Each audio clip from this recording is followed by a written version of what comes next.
So I'm gonna break down this gold trade for the shorts.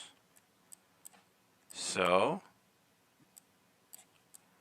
as you see, um, this weekly candle, we closed above this high.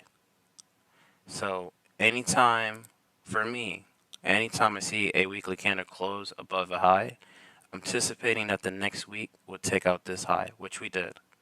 So we swept liquidity and then we closed back in the range. So I'm anticipating that the next week we will take out this weekly low to then trade into this gap to maybe give us a buy scenario, which will be today. So I took my shorts heading towards that low.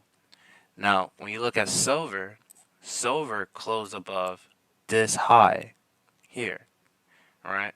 And once we have a weekly candle closing above that high, I'm anticipating that the next weekly candle will take out this high. But then pay attention. We have a PSP, position swing point. One candle on gold is bearish and one is bullish. So it's giving us clue of what to do for next week. So since gold fell to display higher but closed back in the range of this weekly candle, within this current week, we fell to take out the previous weekly high. Is because we closed bearish. And silver was able to take out the weekly high is because last week we closed bullish, right? So when you look from the previous highs to where it's currently at, we had monthly cycle diversions. So I put my notation back on. You see that gold created the lower high while silver created the higher high. So I was like, okay, cool. I can't just execute based on just one higher time frame divergence. I just want to see a stack of divergence. So I went to the daily. Over here, you see that gold fell to take out the previous daily high, which was on a Tuesday.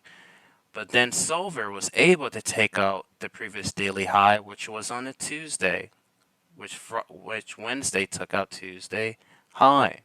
So I was like, okay, now we're building a story behind these SMTs.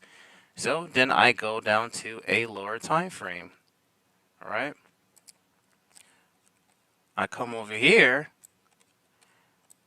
and as soon as we had this order block here, and it closed below, I used the wick and was anticipating that the actual daily cycle SMTs was going to be created here.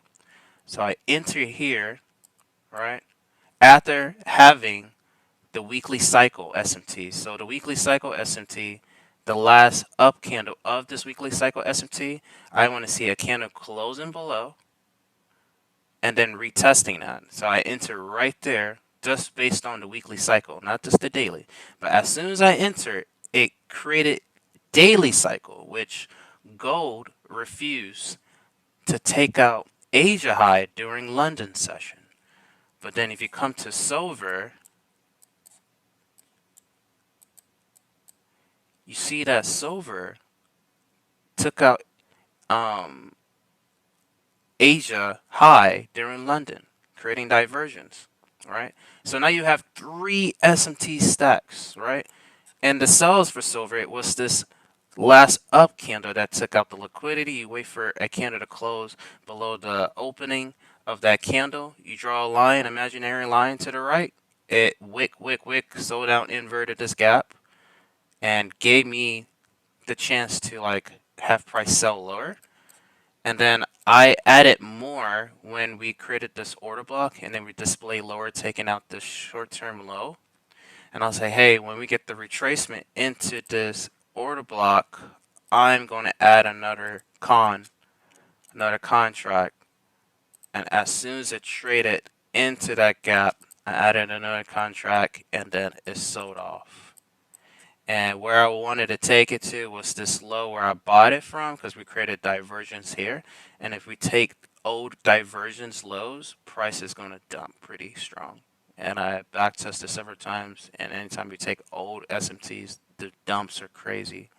vice versa for buys or sells. And that's why I took my trade. And then when you go over here, you see that I executed it here, and got out pretty early because this was my actual big day on this account. So I didn't want to like risk going back to like 1800 or 16 or 12 or 1K. I just closed it. I say, hey, that's a good day. So, do you guys understand?